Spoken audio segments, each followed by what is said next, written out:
Ce petit rhinocéros blanc est confiné à l'intérieur. En raison du froid glacial, cette femelle née il y a quelques semaines est sous étroite surveillance.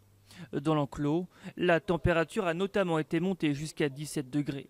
On évite au maximum les courants d'air, on lui met un peu plus de foin, on a rehaussé la température du bâtiment et on évite de la sortir quand les températures sont négatives, quoi.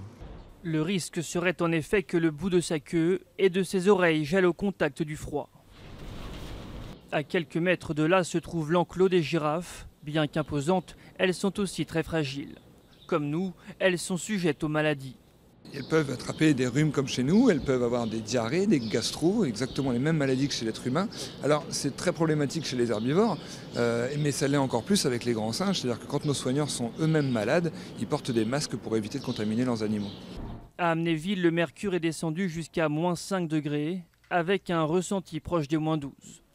Un temps idéal pour ces manchots qui ont malgré tout une technique bien à eux pour supporter ce froid.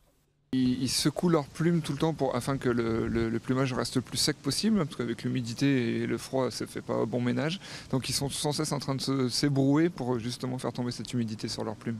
Dans les prochains jours, les soigneurs vont devoir être davantage aux petits soins pour leur protéger, car il devrait neiger en fin de semaine dans le département de la Moselle.